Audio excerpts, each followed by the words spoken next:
And what I come to is I look up, my hands are over the steering wheel. My foot's just like dead weighted on the brake. I'm still in drive. I'm at a stop sign and I wake up to and my first thought is, oh, here's number 3. Who else knocks on a window, right? Here's DUI number 3 within 12 months. It was one of my best friends was the car behind me. 2 hours, it wasn't like I was in town, Pete, and like I was like driving around like normal areas where everybody lived. What? He was testing soil for a construction company off that exit.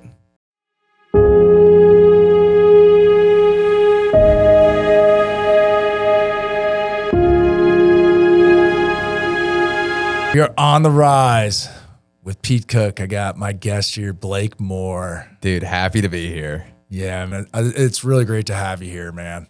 Thanks, Pete. You're a good representation of someone that has a 4 years of sobriety. Yeah, 4 years. It was January 15th. So just crossed the 4-year line. Wow, really? Yeah. That's fun, like a college graduate. Yeah, dude. Yeah, I graduated. But you don't graduate ever. No, master's degree now. It's for life, man. Yeah. You got a life sentence. You got to keep going. Totally. But anyway, hey, one of the things I just want to hit on real quick before we get into your story is you quit when you're 24, right? Yeah. Yeah. What I'm always so impressed with young guys. That do that. I just turned 24. Yeah, that's right. Really? Mm-hmm. Yeah, I'm so impressed with young guys that quit at that age, and you start. You have your breaking point at that. What brought you to that decision? Well, there was DUI number 2.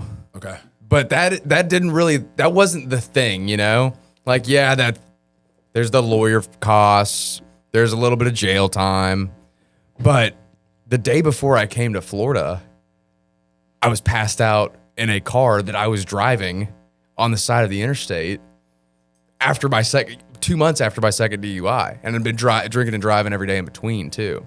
So I can't say it was the DUI that pushed me over the edge. It's that internal feeling, It's that misery. What was that internal feeling when you're on the side of the road, passed out? Dude, it was driving. Oh yeah.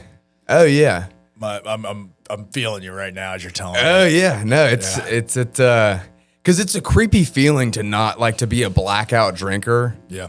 And have to find out what I was doing. And then like there's that like you're feeling right. It's like, oh my, I can't believe I made it. Yeah. Like I flirted with death all night long. Can't believe it was me doing whatever that thing was. And then I'm still here. But that particular day, I was 2 hours away from anywhere I needed to be. 2 hours. Like 2 hours from home, 2 hours from the job I was working, in a truck that was not mine. Nice. And one of my best friends from high school, who had rightfully kind of distanced himself from me, we probably hadn't talked we probably hadn't had like a full interaction in over a year at least, maybe a little more than that. Because I was wild, like I was the one pissing on cop cars and like getting in fights and pulling knives and everything else. And I'm driving and I had blacked out somewhere in the morning around, like I had been drinking all night the night before. I got up a little late for work, had a long drive to this job. And so I would drink some tall boys on the way. Nice. Yeah. Show up regular in good fashion. Well, it made the time pass, And I'm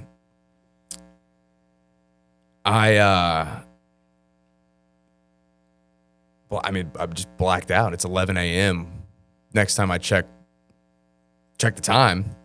And what I come to is I look up, my hands are over the steering wheel like this. My foot's just like dead weighted on the brake. I'm still in drive. And I'm at a stop sign on the exit ramp. And I wake up to on the window. And my first thought is, oh, here's number 3, you know? Ugh. Who else knocks on a window, right? Here's DUI number 3 within 12 months, right? Gosh. Which is a little bit of mandatory jail time if you get off good, you know? It's a lot if otherwise. And I look up and I talked to my buddy at like 6 months after the fact, you know, after getting sober. And he was like, I didn't know it was you. It was my one of my best friends was the car behind me. 2 hours. It wasn't like I was in town, Pete, and like I was like driving around like normal areas where everybody lived. What? He was testing soil for a construction company off that exit. No way. It was a big home builder. I knew this. I thought it was just in your hometown. I was thinking 2 hours you're back at your house. Maybe you lived in Knoxville at the time or something. No, it was 2 hours away from like middle of nowhere. And he just happened to pull up. That was the site that he was testing. This exit had nothing. It was one of those big builders. We all know who it is, but it was one of those big builders. And it was an exit with absolutely nothing. They were going to come in, build, you know, several hundred or 1,000 homes or whatever. And he was testing soil at that time on that day. No. And I was passed out at the wheel. And he goes, Blake, I didn't even know it was you. Cause like my beard was. You were looking good. I was looking good. I was wearing 3-day-old clothes, you know, or whatever that I'd partied in the night before and the night before that. Sure. And he knocked on the window. And this friend, of course, I'm not mentioning his name. So he's an atheist. And still to this day, we've talked about that. I was like, and I don't try to push anything on him, you know, because everybody's free to believe what they're free to, you know, whatever works for you, great. I even say that in conversation now. I'm like, you know, God, higher power, whatever, you know, whatever you look up to, great. But still to this day, that's one of those stories where he's like, I don't know. There's no explanation. There's no explanation. No explanation. I didn't know exit. That. Yeah. So he takes me out of the car right there, and I'm like, you know, here we go again. Takes me. There's one barbecue restaurant on that exit. That's all that's on this exit. Barbecue restaurant. I go in. I'm like, I guess I need to eat something. Barbecue's great. Barbecue's great. Especially so I get over. So I get a pulled pork sandwich, a little mac and cheese. Of course you did. Gotta have the Mac. Gotta have the Mac, dude. And I sit down outside, and like I had gotten to the point in my drinking where I didn't feel upset anymore. Sure. I wasn't really angry anymore. It was kind of like I turned in my life chips, and I like surrendered to the fact that I was a drunk, not the way we surrender like nowadays, like we like to talk about. But like I was like, well, this is what it is for me, and I'm just gonna have to go through stuff like this. That was my mindset for those like 2, 3, 4 months after my second DUI, and I'm in that restaurant. I take this little tray, and I'm just sitting outside by myself, and I'm just like I just start crying. Like I'm just like everything that was miserable inside me finally came out. You know, I've got like snot running down my face. I'm crying. This guy comes out in an apron, and he's the owner of the barbecue restaurant. He was like, this looks familiar. I was like, who is this guy? You know, like, who is this? Who are you? He's like, you a drinker? I was like, oh, yeah, I'm a drinker. He goes, I'm 13 years sober. What? And I go, I'm like, I should be. He's like, I know what that looked like because I've been exactly where you were. And guy I was working for came and met up with me. He got the truck. I had to call my mom, you know, and she drives 2 hours to come pick me up. Like, you know, here we go again. And we all sat and prayed together right there. And I was like, you know, at the time I'm like, this is weird. But then like, this guy grabs my hand, and I just kind of had a good feeling like this was it, and things were going to be okay. Like I didn't really get in that whole circle prayer thing usually, and it kind of felt a little uncomfortable. But like these people My mom drove 2 hours. This guy that I worked for showed me compassion. And then this stranger I just met grabs my hand to pray. And my buddy that's an atheist is in the circle too, praying with us. And they all just wanted me to do well, which I didn't even want for myself. Wow. You know? And I'm like, wow.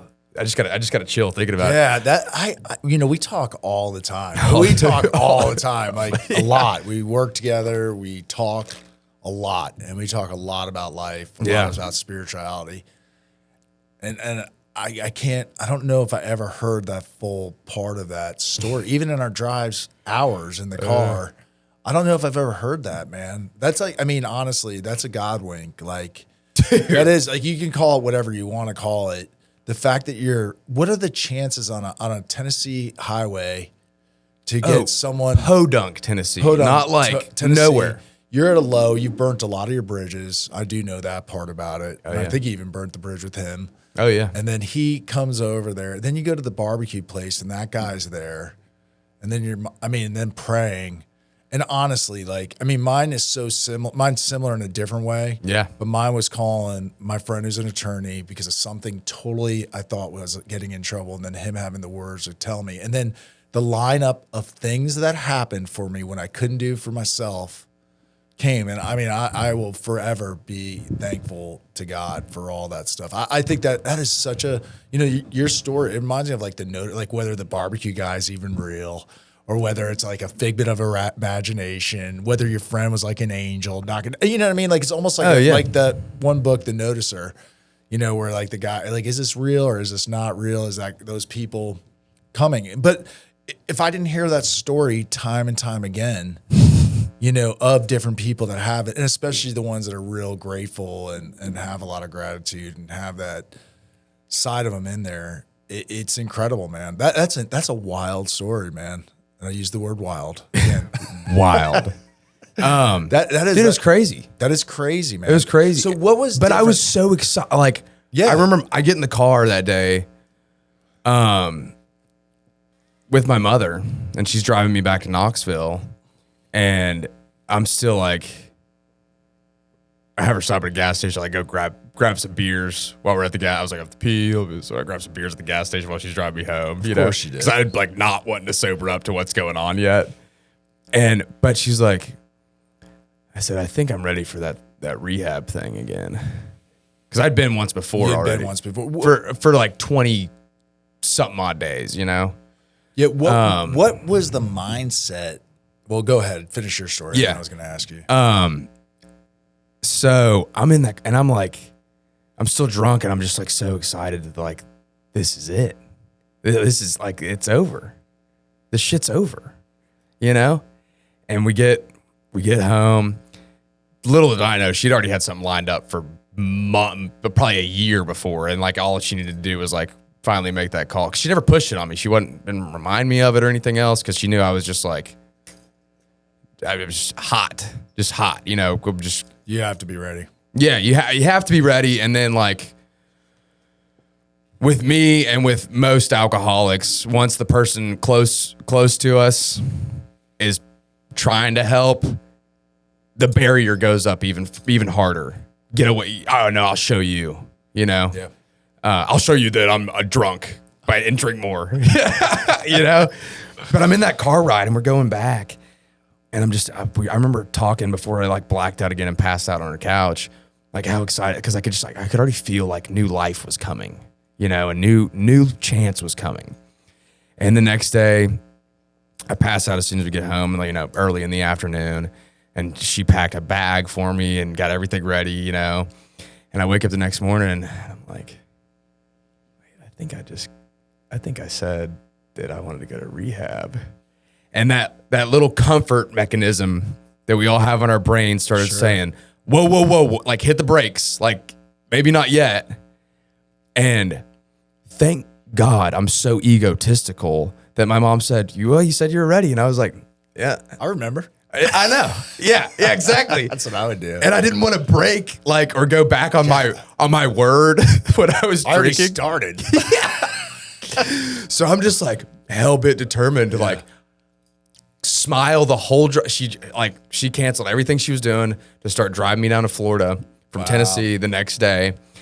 And I'm like, I'm going to get a head. I was like, as soon as I got to detox, I was like, damn, I should have drank on the way down here. I had a driver and everything. Typical And I didn't. And I was like, but it's like when you're about to go do a diet, you want to get that get that last pizza and I said pizza. That last slice. You're like, I'm going to be dieting anyway. Mm-hmm. Yeah.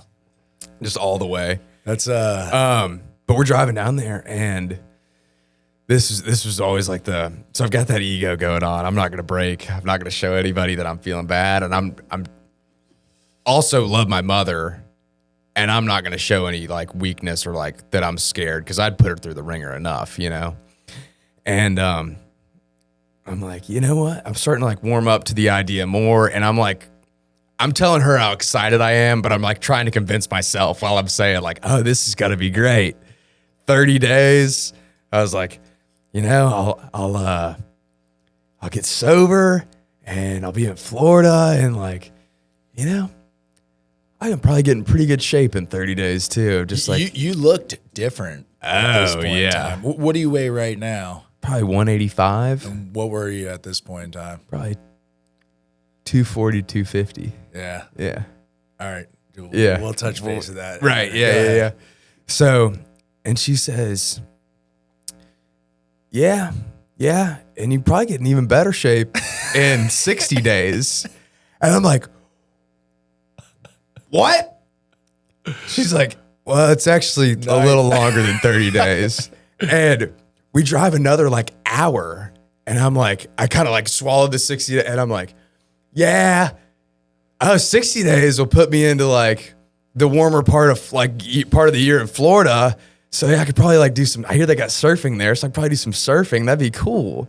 She's like, yeah, and it's going to get even warmer because you're going to be there for 90 days actually. Mom. And I go, what? I finally I break for a second. I'm like, how long is this thing? How long? She's like, here's the website. It's 90 days. That's it. And I'm like, okay. But knowing what we know now, what I'm sitting there doing is trying to gauge and control how I think about the situation so that it's my idea and it's my thing and I control it. So then I start talking about, I just bought this house. I'm talking about money with her. I had a pretty good stock portfolio at the time. I'm like talking stock. I'm like, I'm going to sell all this. It was like, I'll transfer you all the money for the house thing. And then let's go ahead. And she's like, I'll help. I'll help, pay, with your stuff, but okay. And then she just like stopped. She's like, okay.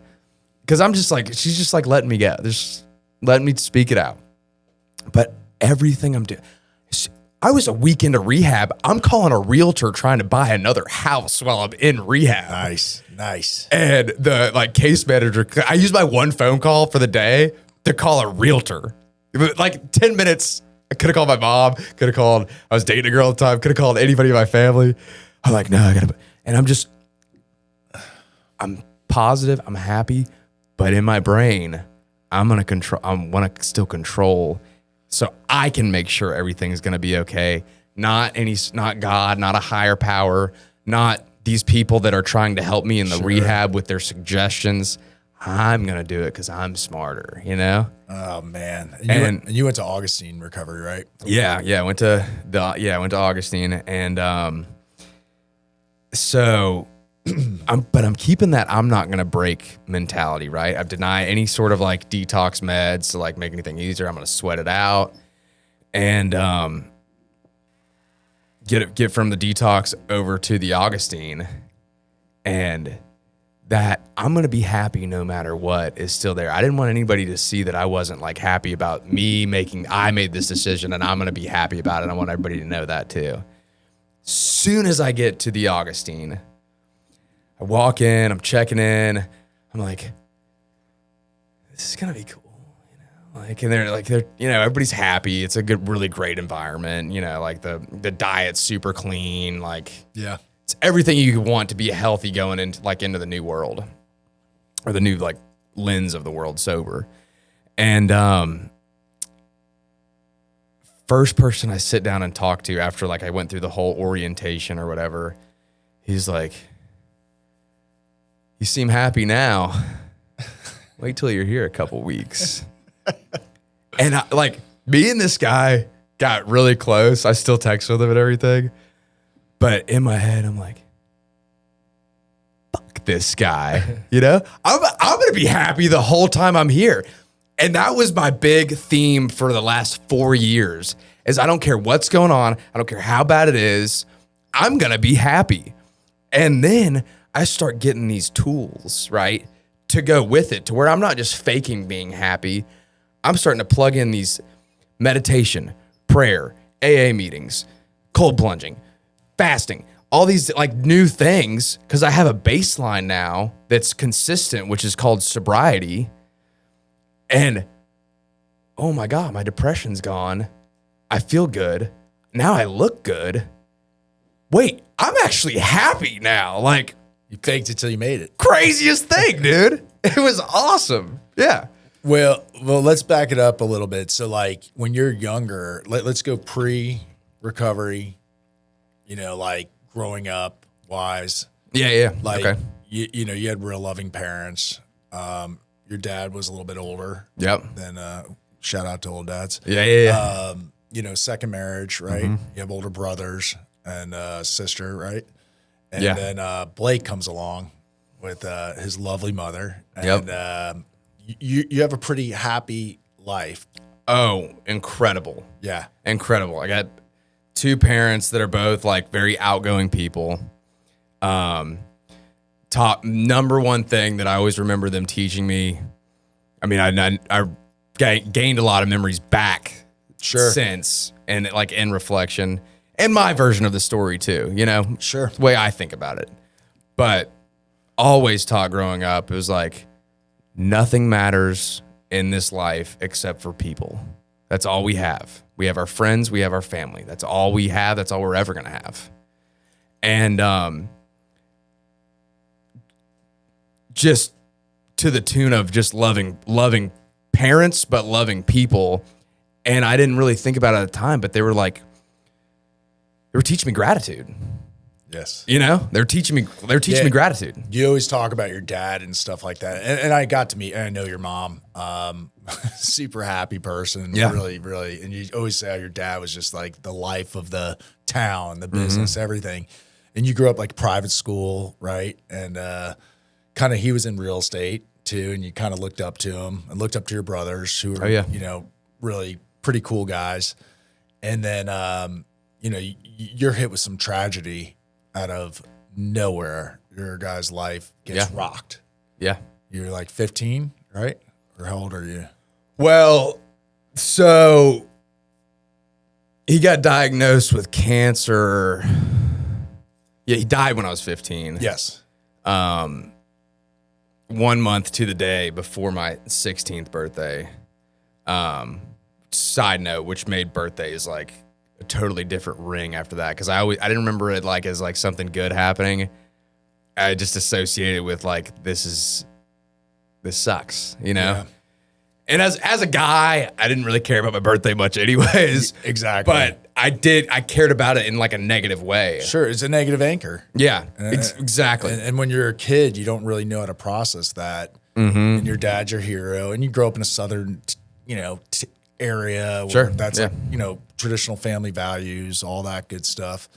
And like, sorry, go ahead. Well, so 3 years prior to that, so I'm like 12, 13, you know, in that range when he gets diagnosed. I'm like, this is the first time something like, you know, I'd lost a few people close in the family, but like, this is like the thing I'd only known of in a movie or heard about mutually. Like I'd never like felt that like, whoa, forever. Yeah. But prior to that, everything around me's great growing up. Got awesome siblings, like you said, awesome parents. I get time with my parents all the time because my dad's, you know, doing well in real estate, works for himself. Ton of fishing, we're traveling all over the place. He's super interested in like everything in life and like has me into that too. We're doing art to get everything. Somewhere in between probably second grade to fifth grade. So let's see, he gets diagnosed when I'm 12 or 13. So that's probably between 8 and 10. I start having that inner battle. I'm not good enough. Something's not right with me. I start having those memories where it wasn't my theme necessarily all the time, every day, but those are my earliest memories of like those thoughts. Like I discover like a little bit about like that I'm a chunky kid. Like I didn't see that in myself, and then probably was a little chunkier for a while, but didn't know it until I'm some kid, 9 years old. Yeah. Yeah. And like I started thinking less of myself, Sure. not as a friend, not as a student, not we were well off so I could have everything that I want, but my dad also instilled like, hey, we're gonna go work on, we're gonna go do this and we're gonna be happy about it. Like there was no like we're working hard and it's hard, like, but we're gonna have work ethic, But it started to it's almost embarrassing to say, but I don't really care. It's like I would see like my buddies like holding hands with a girl or something, and I couldn't fathom that was like I don't think I'm good enough for that. I don't think this girl would like me. And that stayed as a theme tied to my weight mostly. For the rest until I got sober, kind of, like sober. Yeah, you had like a rebirth. Yeah. And that was a big. It's like now that I have this feeling called I'm not enough, now I can apply it to other things. I can say, oh, well, that's because I'm not enough. Now it's not necessarily always, or it wasn't always tied to weight or girls or women later as I get older, but it was already there. So now I could say, well, that makes sense because I know I'm not enough. Yeah. Oh, that's that thing too. That makes sense for me not being enough. And I'm just wanting to affirm the negative about myself. I'd be happy to you. I would cheer you on. I would cheer this person on. I would want everybody to do well. I would give all my time if I needed to. I'd be a martyr a lot of the time because it made me feel like I was doing, at least I was helping that person. Sure. And I wouldn't believe it for myself. It's such an it's interesting knowing you now that was like some underlying theme. Hell yeah. Like it's just interesting to see what shapes us and at those stages and stuff. But then you still have, good years and stuff, but then your dad gets sick, the mood, everything, and it ends up being fatal. Yeah. Were you already drinking and stuff like that at an early age and like pot? Yeah, but like testing to see if it's like, I like to think about it and put it into words as like, that's a man. That's what men do. Yeah, I get it. Yeah. And your older brothers and stuff like that. Yeah. And and no one drinks the way I ended up drinking though, No, I get it. But I would see, the main thing is I would see someone with a drink in their hand and I thought that meant they were getting drunk. Automatically. Someone's having a beer. What does it mean? Right, exactly, right? Exactly. I just assumed, okay, a man's having a beer, man's getting drunk. Yeah. I had no idea that people would drink a beer. And then I can't take you serious. Right? Right? And then then I see movies like American Pie or any of the, the wild college party movies, and I'm like, oh, that's what they're doing. No, you relate. I related to that stuff too. I don't even know. I mean, it was everybody else in my circles too. So I really do. I didn't know that people did not behave that way, and it wasn't an issue till it was an issue. Yeah. When your dad died, though, did that play into it? Did it fast forward it? And that because I also think yes drinking and no magnifies good. But it also Agreed. magnifies that underlying, if you got some deep seated things, right, it comes up because there's times in my life that I was like happy-go-lucky. But when there was things like my parents getting divorced, and then underneath it, there was just like this anger I didn't know what to do with. Yeah. And it changed the whole outcome of everything. It's yes and no. Okay. I like looking back on it now. I already I tasted alcohol and I had been drunk a time or two, or maybe 3. Like really not that much before my dad died. And then all the movies I saw, all of the friends that my parents' friends that I've been around that had something bad happen in their life. Oh, I had my bad thing happen. Now I actually get to drink because of that. So it didn't just something bad happen, I'm going to ramp it up because this will numb me. I'm like, oh, I kind of have an excuse to drink. Good or bad. Right. Right. Yeah. And you know, both my brothers, my sister, my mom, my dad, everybody is fun, outgoing people, right? And I want to be like that too now that I'm the man of the house. Oh my God, I'm 15. It's delusional, right? Honorable but delusional. Honorable, but I'm going to call my mom if I have a problem. I'm 15 years old, but the egos go shooting up. And so just men drink. Oh, well, men drink when they're sad too. And I'm a man now. And I almost, without being fully addicted to the booze yet, ramped it up so I almost could be, so I could be a man like everybody else, And so I think somewhere in me, I almost wanted to have problems, I wanted to I wanted the thick skin so I could say, oh no, whatever, so I could be a hardened, angry dude, makes sense. Yeah, it does make sense. And I always say in life, with whatever it is, I wanted my seat at the table with it. Exactly. Exactly. Earned it.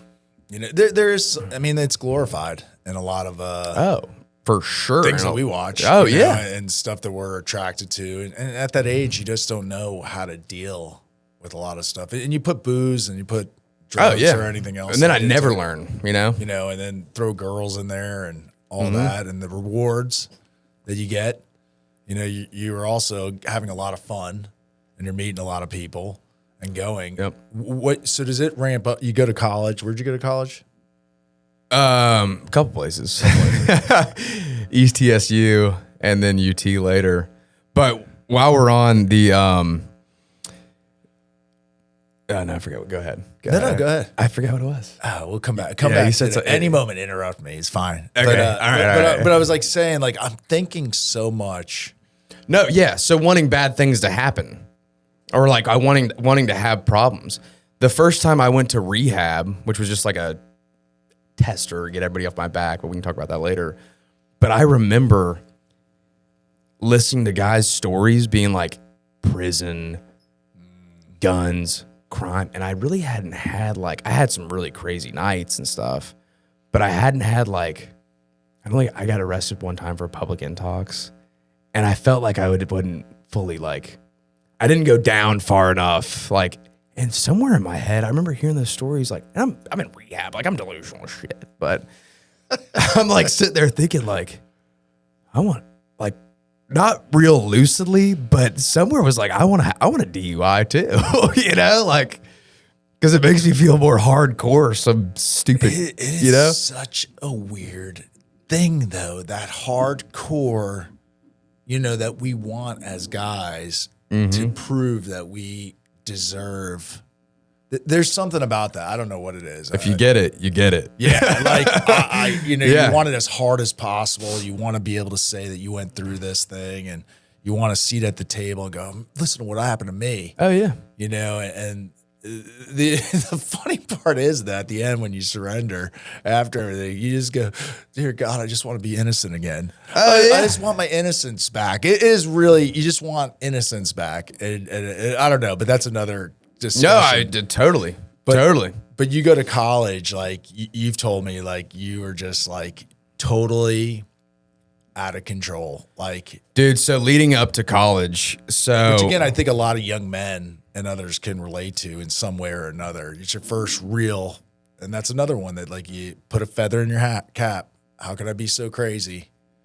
Yes, but doing a lot of reflection on the times and knowing more about myself now and gaining back a lot of those blackout memories, not all the blackouts, but some of them came back, you know? So as how my confidence with women and just overall confidence. So in high school, I have my first girlfriend, and I guess like going into my senior year, her and I break up, and water, and like no other, like I don't know what to do with myself. You know, it's like, and I don't even like experience my first breakup really, because like a senior year of high school, I'm like drinking now. Like I'm like drinking on weeknights, and like, because I think that's, you know, that's even cooler.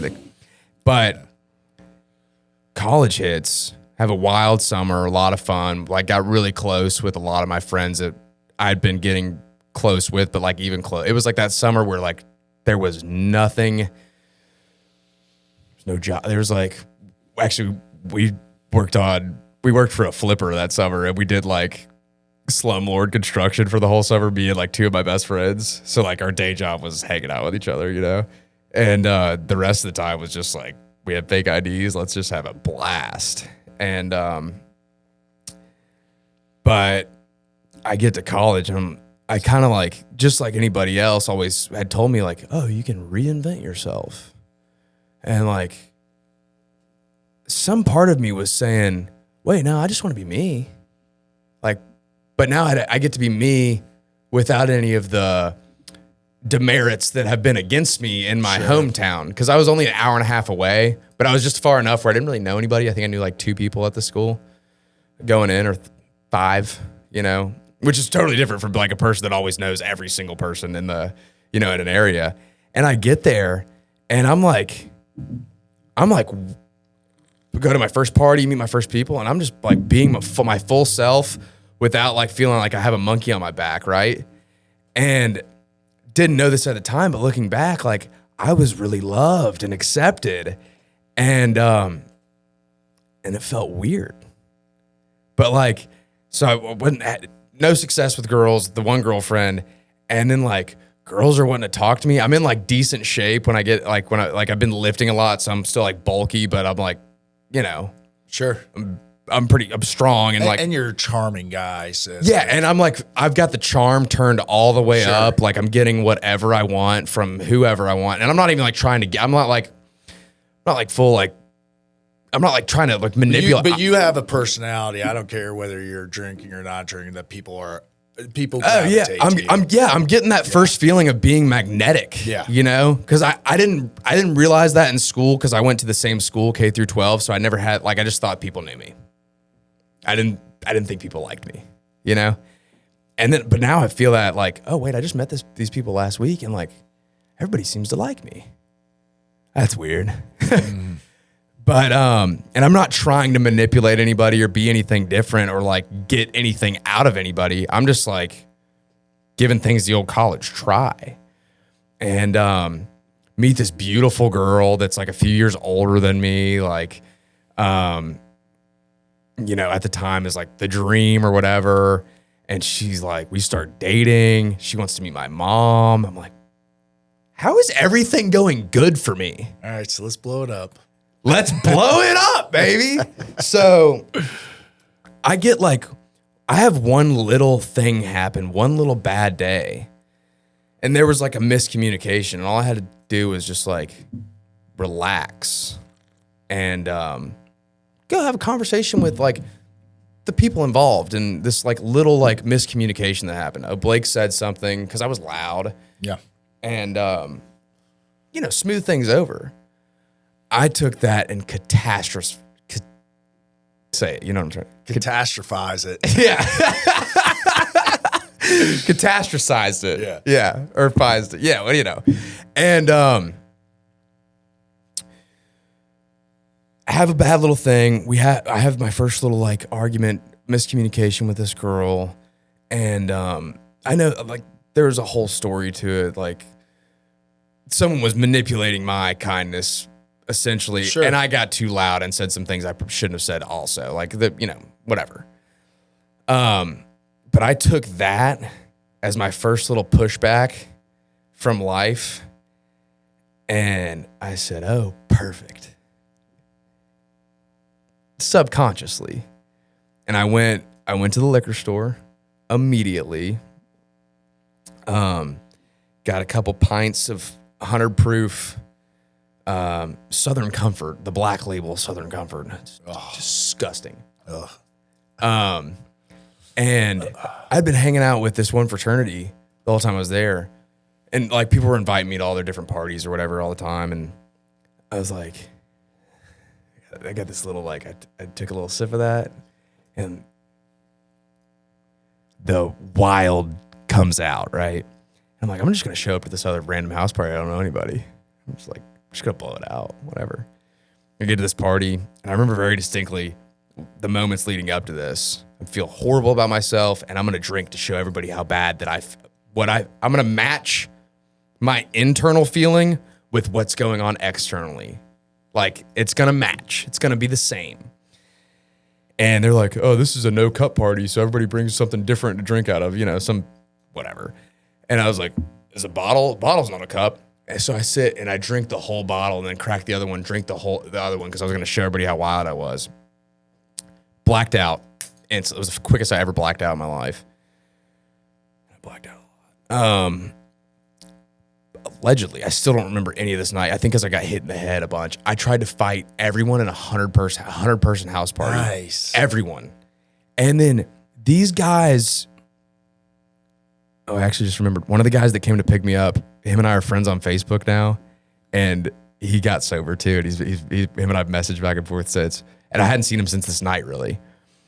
This guy that I just met a couple weeks prior, I cause a ruckus in a house party that's not my place to be at all. I mean, ruckus. Cops coming, like, all because of me. These guys I just met came to pick me up and get me out of there to make sure that I was okay. One of them got their back window shattered because they saw I was getting in the car. Had another guy come pick me up from that car because they knew I was underage, and they were like, well, let's not make sure you don't, like, nothing happens to you. Picks me up. The guy says, wait here. And I just take off like, forget these people, whatever. And just start walking. Another guy comes to pick me up because the cops were pulling up on me like drunk stumbling, and takes me to a party with these people that, like, I only knew a couple weeks, but were like, kind of taking me in. I go to this final party and just continue to cause more ruckus. Like with all these people that had just like, it was just like, I don't want to be loved. Sure. I don't deserve to be loved. I don't want to be loved. And if I have to show everybody by fighting them and throwing beer cans and like all this other stuff, I'm going to do it. So Blake, during this time, and I don't want to spend too much time on the negative because it's like your life's so positive. Oh yeah, no. But like literally, it gets bad. Through it, like there's drugs and alcohol. This and all that. This is like just the start of like a lot of these feelings starting to manifest into my outside reality. And you're at a point where, like, if you don't mind, like suicidal, almost, feeling crazy, feeling all these things, feeling alone, messing it up to manifest into a couple DUIs. Yep. Correct. And you're like, oh, and it gets like much. It gets much darker for a while too. Like, partying with like some crazy crowds, like guns in my face. I put a gun to my head a few times, but like guns in my face when I'm not holding the gun,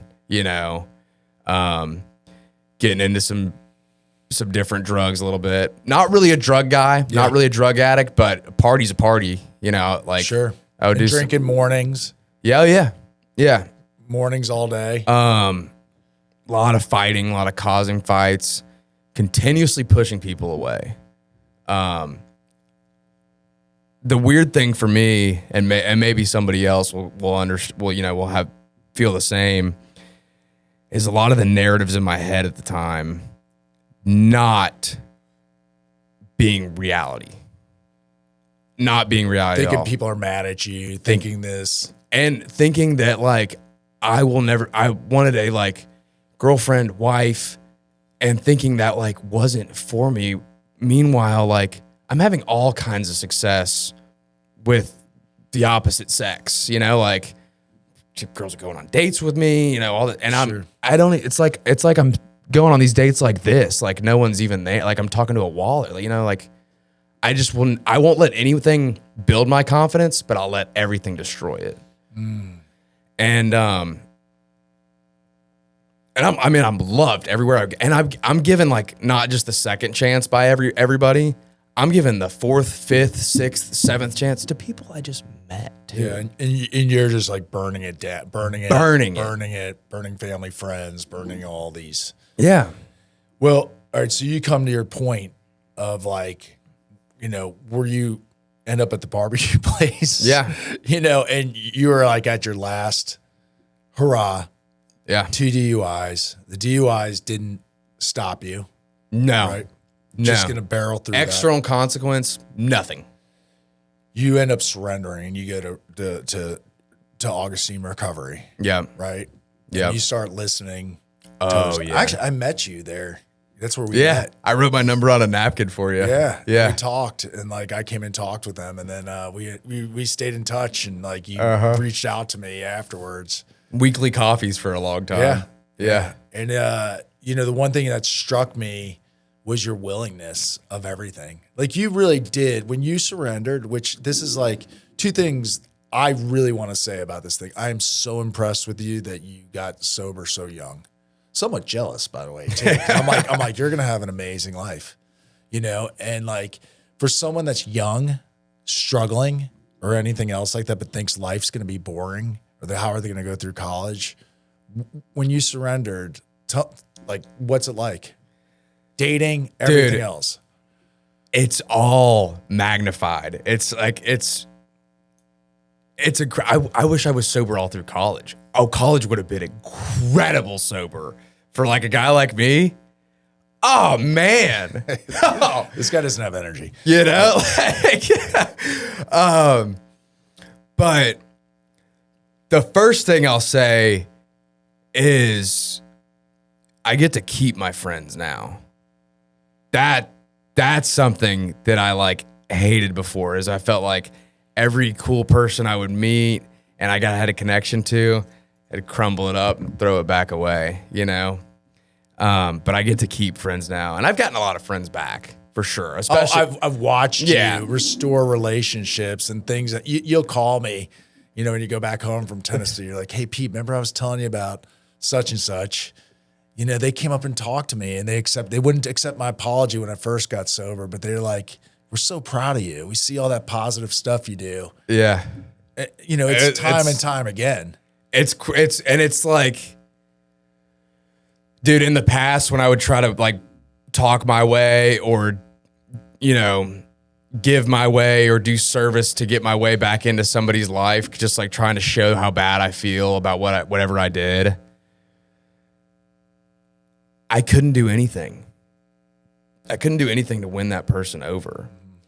And then all I've done now to get people back into my life is nothing other than Be yourself, staying sober, being myself, taking care of myself, and just being a positive light. When I go back home and I'm in situations with people from my past, I'm sitting there, I'm in my head like, oh, how do I start the conversation with this person? Like, and I want it, and it's like, just let it go. If they don't want to talk to you, then they don't want to talk to you. Take it getting out of your head. And then as soon as I surrender in those moments, I'm like, if they don't want to talk to me, I understand, you know? Within 5 minutes, that person's like, is that Blake? And I'm like, yeah. And I'm like expected to be like, ah. And they're like, give me a hug. Yeah. Tell me they miss me. So proud of what I'm doing with my life. And I'm like, all I did was like, I'm just following the regular rules that everybody else was already following now, you know? I see a lot of young men, and I hear more about it than I actually see it, but I hear a lot about young men struggling right now and addiction. Yeah. Like, what do you think that is? Like the struggle? Like when I was young, I partied and I did, but I was balls to the wall. And even I definitely had issues that I should have been addressing, but I didn't have confident problems. I didn't have like this lack of, direction. I don't know how to explain it. No. Yeah. But the stereotypical young man right now has lost a little bit of. There's porn, there's video games, there's a few, and I still want to answer your question about, is sobriety going to be boring? Yes. But we'll come back to that. One last thing I was going to say with that, I am a little bit skewed when I see young men. I see you, I see a couple of other people that I know that don't. People that we work with, people that were there that are like highly are living these killer lives. And I wish I would have gotten, So like I'm a little bit skewed because I see a lot of young guys that are doing great things, but the narrative. No, but there is a lot. And just like anything else in the world, is there more struggle right now, or just do we see it more because of how much connection we have via, the phone and everything else? Do you think mental illness though, or but yeah, no, I totally do. I think people, and I'm one of them. There's more disconnection from the opposite sex now. We don't know how to talk to each other. We don't know how to communicate with each other. And does that relate to porn? Probably some of that. Does it relate to all of a sudden everybody is like B-list celebrity via influencers and whatnot? And does that add a disconnect where I think I'm too unique to, constant comparison, and not in the way that like, my grandma used to say about, well, they shouldn't be putting those women on those magazines because girls are going to feel bad about them. So not like that, but this comparison, like, am I doing enough? Am I doing enough, or wait, why don't I have that? I do. I'm better than that guy. And it just formulates this bad energy frequency, and it makes day-to-day life too damn important. I'm too important. This is too important, and puts everyone into fight or flight, This guy won't mind me saying his name. Like our buddy Christian, he isn't like, this doesn't matter. This is great. And he goes, and that's why he's great at knocking doors or going and like, he's not afraid. There isn't a huge importance on if he fails.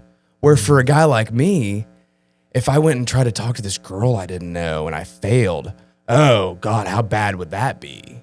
Or if I went, now I would drink and I would do it anyways, and then I got sober and learned the tools and now I would do it anyways. Or if I go knock on this door and they don't like me, oh my God, like it's too important. It's just too important. And a lot of us, if not all of us, have this over sense of importance. Yeah, I think social media definitely has a play social media, yeah, and then the influencers that people follow and stuff. Everybody thinks it's so easy, and we've lost like sight in the simple. Yeah, things. And everybody wants to party like it gets crazier and crazier on who can be the craziest, or once again, the porn and the disconnect from the opposite sex has gotten like way out of hand, where it's just everything's too extreme. It's either like, oh, everyone's virgins or everybody's on OnlyFans all of a sudden. And it's like, why don't we just talk to each other? Yes. Why don't we just talk to each other? What would you say to a young guy, 22, struggling with alcohol, but like doesn't want to quit, but like thinks it might be an issue? but isn't ready because they're scared they're going to lose friends, and they're going to change. It's going to change. Yeah. Well, it'd be this. It'd be. I was I was the most extreme you can get. Maybe not necessarily on. Like I wasn't into like the real hard drugs, so maybe not on that.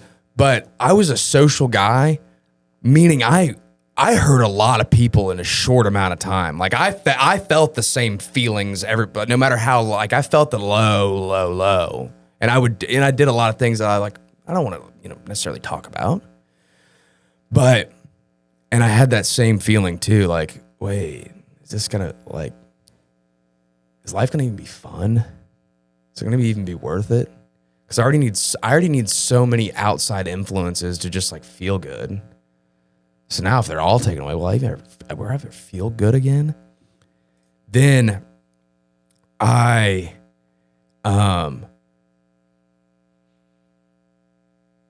get all my friends back. I start making more friends. I get to be myself as the same authentic person that I used to be. Like I get to be that person all the time.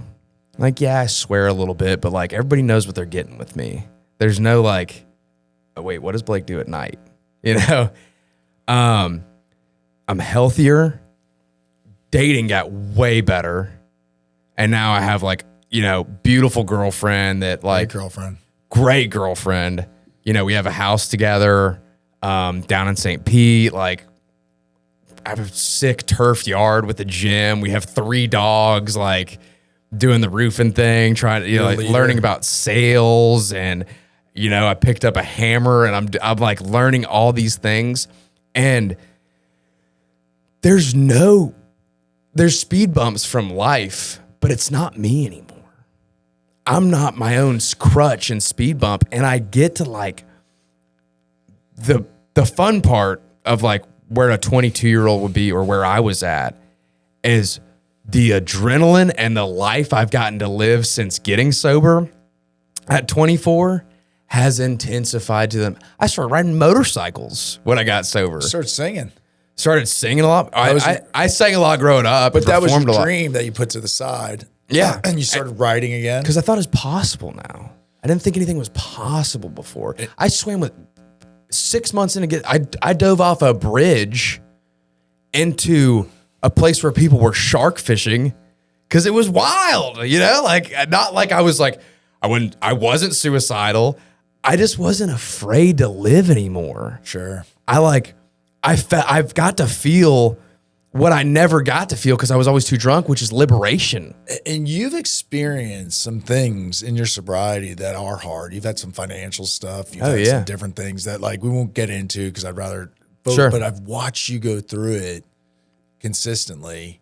You use the tools that got you here. Yeah. So I want to hit on a couple of these things because you're one of the most grateful people I know. You really are. You really practice what you preach. We text each other. We talk about it. And I think it's a superpower of all superpowers. I really would bottle it up. I have struggles in different areas of my relationships with people because I'm just like, you got to be grateful. You got to be grateful. And it does fall on deaf ears when, you're trying to dictate how others see things. Oh, yeah. But tell me what gratitude has done for you. There's 4 areas I want to hit with you that we have to talk about. I'm with it. Dude, gratitude is like... Because your catchphrase is best day ever. So. Oh, yeah. So, but what does it do? Oh, do you want me to tell you what best day ever is? Go for it. So... I'm trying to be cognizant of time because we went on and on and on. Oh, I got you. I'm like... So, okay, dude, gratitude is the most available secret that we all have. It's not like... It's like Kung Fu Panda. That has the dragon scroll and it's just a mirror. Like, it's like, what is this about? It's like, it's been right. It's the most readily available secret sauce that there is to life is, can I reframe today to have something to be grateful for? Like, okay. Even in this moment. Right here, right now. And, so how it works on a one day scale for me is I start the day, today's going to be the best day ever, you know? And if I did a long version of that, it'd be, well, anything could happen today. The thing I've been shooting for could come through today. The problem that I could be given the answer to that problem today. The person that I didn't know was going to call could call today. Like basically endless opportunity. Or I could be faced with a problem that is all the solutions I ever need 6 months from now. You know, those times when it's like, God, I don't know why that happened. That could be one of the things that happened. I don't know why that happened. And then I'm gifted a new answer later that like was even better than before. Then at the end of the day, a lot of times I write it down, but lately I just lay in the bed, eyes closed. I'm looking up at the ceiling, or, you know, I'm just laying there and I'm just kind of reflecting on my day. I'm remembering everything that happened throughout the day. Then I'm like, I have those like little like miniature ahas. Like maybe it's not something I've been waiting on for years, but it's like, oh, so-and-so texted me that they quit drinking because of me. And like, I get like a little boost of like confidence. Like I was the one that needed the help. Like this is crazy. Or maybe it was something as simple as, oh, wow, I had that one meal that was incredible that I hadn't had in 2 years. And I'm like, oh my God, that's a great, you know, or just like, wow, I get to sleep in my bed tonight, not on a jail cell, not on somebody else's couch. Like just going back to the simple things that happen throughout the day and just, if nothing else, just focusing on those. Sure. And then I go to sleep, one, with more belief that tomorrow is going to be incredible. But two, I go to sleep in a happy state. So my dreams are pretty cool. I'll tell you that. Yeah, you're using, and you, I think you used to be on some medication, or they wanted you on medication prior. Yeah. But like now you're not on anything. And then let's talk about a little bit what does prayer meditation do for you? So meditation, especially as a quote unquote busy brain or having a lot of monkey brain, or people ADD. call it ADHD. Yeah. I call it creativity, you know, blessings. Yeah. Dude, it was hard, so hard, but I was willing, like you said. Sure. Whatever, I want to feel better. Obviously what I was doing didn't work. I might as well give it a shot. And I start meditating. And that meditation over the past 4 years turned from 5 minutes to 10 minutes to 15. You know, I had to serve 24 hours in jail. I meditated for 8 hours straight through, didn't move, sitting like this. And had some really cool things come up. But what that meditation did is I thought my brain couldn't slow down long enough to sit still even. Now it carries over into the rest of my life where my brain has gotten to slow down enough where I don't have the anger flare-ups that I used to have. Like I buy myself some time against my own words in a conversation with somebody. Like maybe it's biting my tongue, but I'm just like, there's a better, it's almost like the difference between like just being busy and then actually making the right move. Like where if I slow down just enough, here's my favorite way to explain it, actually. I just thought of this. I always loved being in the kitchen, and I was a sushi chef for a little while and whatever. And I'm trying to keep up. I'm finally getting a real kitchen. And I'm trying to keep up with these guys that, you know, they're like you see on like a video. They're moving the knife like this. Like, oh my God. And I'm wanting to do it too. I'm like, I can hang with these guys. And I shaved this knuckle off time after time. I'm bleeding all over the thing. And my buddy stops me. Buddy Tony taught me a lot of things. He still texts me. And he's like, well, you got to slow down to speed up. He was like, think about it. If you made all these cuts right, one, you wouldn't have bled on all this food. Now we have to throw it out. You have to take the time to wash the thing. Sure. Clean your knife, clean your hand up, put a glove on, and then start over. So you lost the product and took a bunch of extra time trying to be fast. If you just slow down to half speed, it would have taken a lot less time. And like that's meditation. And that's kind of living in a meditative state of mind throughout the day when I'm not sitting still meditating, or I'm not doing a Wim Hof breathing. Or So I was going to hit you with that next. Like, breathing. We both love Wim Hof breathing. oh yeah, We'll do it in the car. Do it all. I do it twice a day, almost every day. Love cold plunge. fasting. You go to a cold plunge place, but let's talk a little bit about fasting. Let's talk about in nutrition. Like we're both kind of a Paul Saldino type. Oh yeah, MD. It's carnivore but plus fruit, and it's really whole foods. It's like whole food type thing. Yeah. And I like a little sourdough too. Here sourdough, and there. but it's like we're eating natural foods because of the fact that both of us, we've talked about this many times, but it's like our brains get the inflammation. There's something that goes wrong with both of us. We both like energy. We like coffee. We like those things. How important is fasting? And all these things, actually, what I was tying together was they all give you those natural endorphins, natural dopamine. We're alcoholics, Pete. We're addicted to the way we feel. But we found other ways to channel that. Meditation does it. All these things that are given to us free that our body creates. Yeah. What is fasting? We've talked about this because we both love fast. I'm fasting today, as a matter of fact. Me too. Yeah. Olive oil?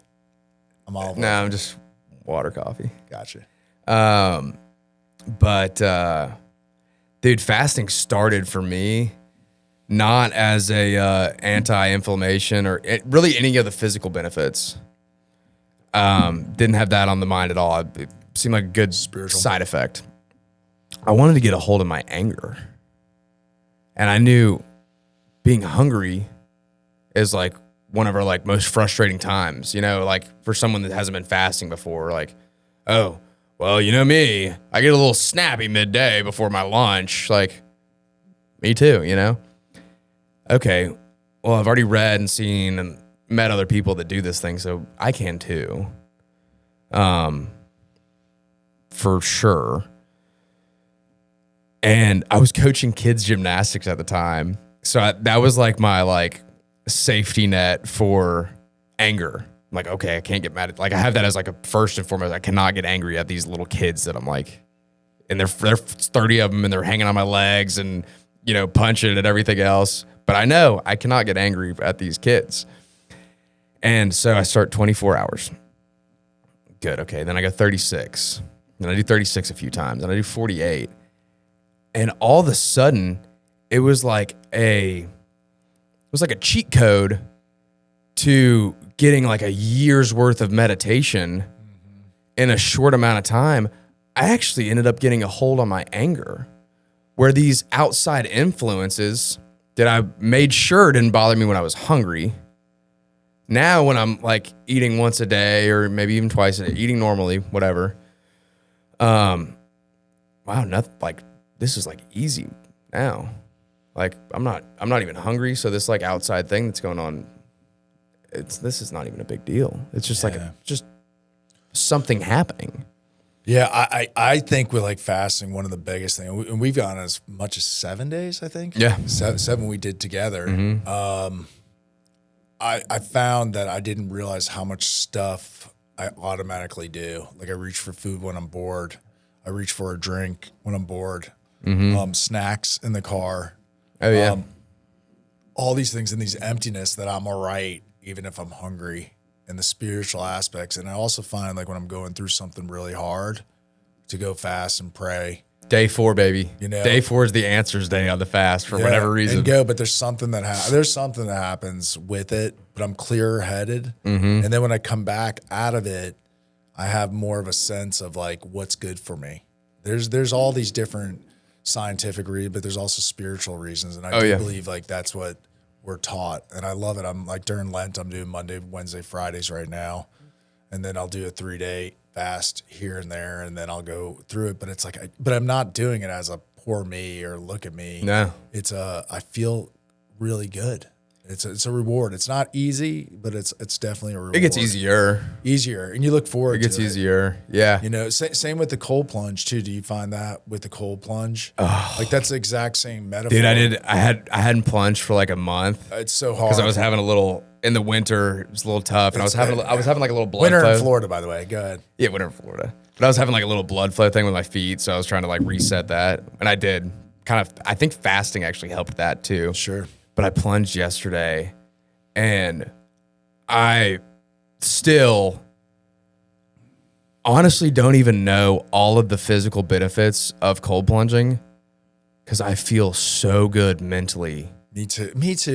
When I plunge, and there's this euphoria and this like the endorphin hit, just pure feeling coming out of that thing, you know. And dude, one of the coolest studies that was done for cold plunging out there was a guy that full blown cocaine addict. Like, there's not many of them that are just pure cocaine, but apparently this is one of them. And he quit cold turkey, and the only thing he did to resolve his addiction was cold plunging. And he'd cold plunge every day because it was the only thing that gave him that same euphoria. And then he stayed. And then after the 30 days, stayed quit. Yeah, it's really good for anti-inflammatory. I mean, that's like documented and everything. Yep. Wim Hof talks about it for depression and everything else. I'm not a scientist, so I'm not going to get into that.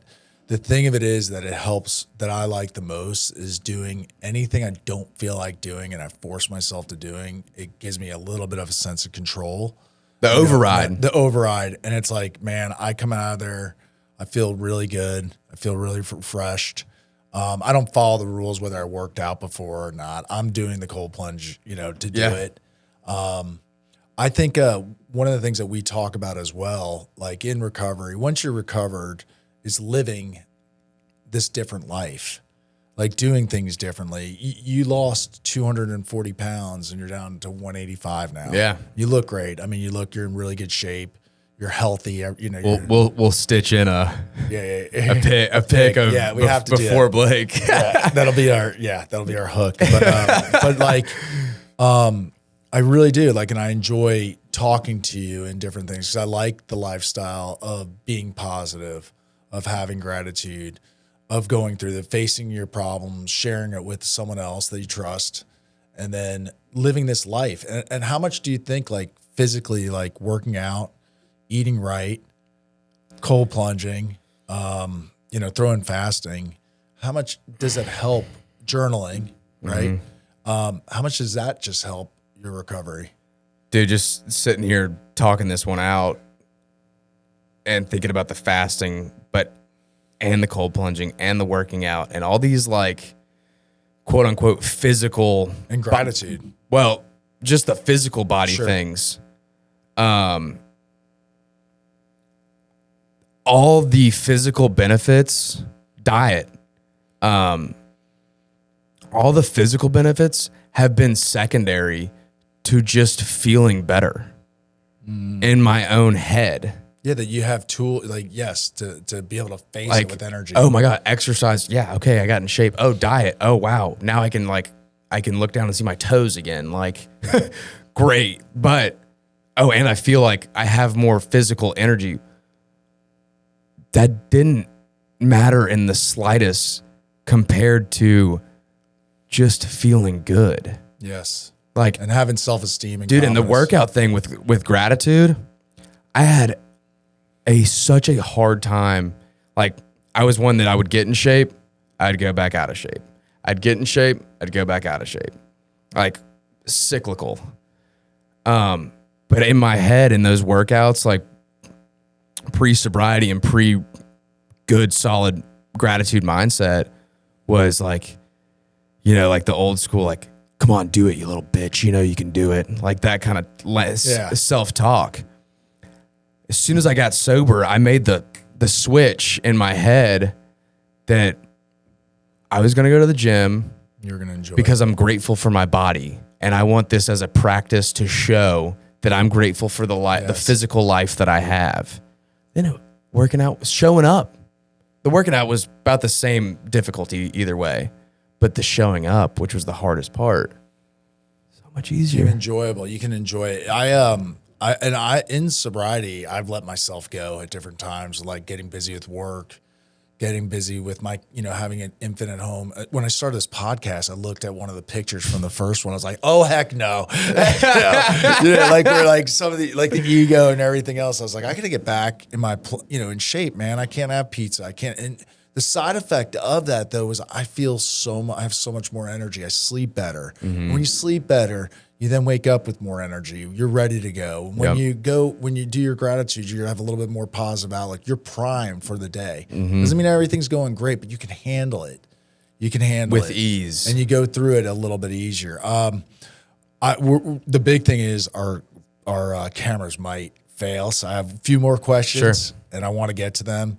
I really have enjoyed this, and we could talk. Well, we'll talk afterwards in the car. And that's the beauty of it too. You get some good friends in this. It doesn't matter what age, we are, I'm 50, Blake's, 28, and we have great friends, great conversations, and we appreciate people. And also the service you do. You help a lot of people. You send texts to everybody every day. What does that play? Dude, makes me feel good. Just to say, hey, hope you're doing well. And like, it's such a great feeling to be able to connect with people again.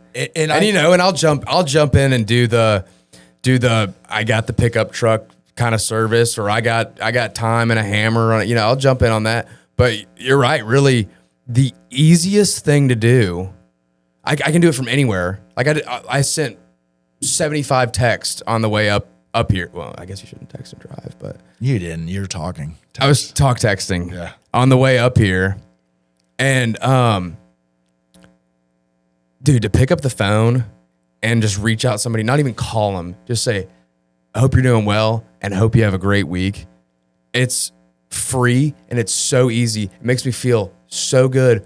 But then it's like what was that game? Wall ball or something. Yeah. You throw it out, boomerang. It comes back. It comes right back. It's incredible. I do that. I've heard it, and I do it some days begrudgingly when I'm really stressed out about something. I had something happen last week. Gut punch, besides just talking to somebody about it. Yeah. I went and just started saying, hey, how are you guys doing? I just was thinking about you. I went and texted people. Getting out of my way to go put energy towards, think positively for somebody else, all of a sudden, my problem just went away. It just went away. Okay, so rapid fire area. Ready? All right, favorite book? 4 Agreements. 4 Agreements. You do love that book. Hardest habit you built? Oh, like a positive habit? Yeah.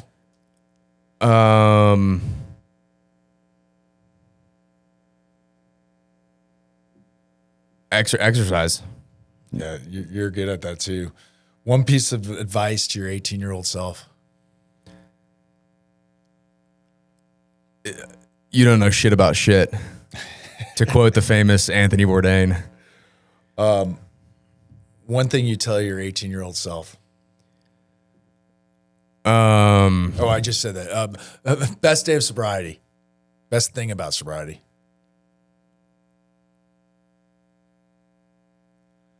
I'm always going forward. Nice. Getting out of your own way. One thing every man should do daily.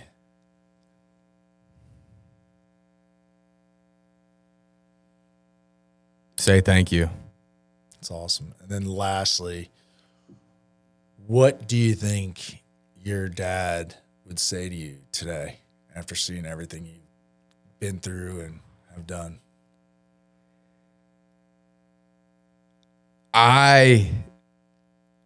He would tell me, way to go, kid. knew you had it in you. And he would say he was proud of me. But the difference today is I would believe him too. I love that. Because my mom would always say, you know, your dad's proud of you. Something good would happen. Oh, your dad, you know, your dad's proud of you. I'm sure he's looking down, but I didn't believe that he would be proud of me. But now I believe that my dad would be proud of me, and then I would accept it too. Yeah. I can by someone that works with you, someone that's friends with you, someone that walks this journey with you, he definitely would say that. Yeah. Yeah. 100%. Dude, my mom always says, because there's a lot of parallels with you and my dad, you know, some real estate, knowing everybody in town, same age gaps on everything and, you know, and all that. And my mom's always like, that's your gift from your dad is your buddy Pete. He's your angel. I love that, man. It's cool. I love it. A reward for me, too. Reward cool. for me, man. Well, bro, I love this. This was fun, dude. man. This is good. Yeah, that teared me up a little bit, actually. The last part. I got a little like thinking about it, looking down on you. No, I'm sweating. Yeah. Yeah, man. Well, great talking with you, man. I will cut it off before we start crying. Later.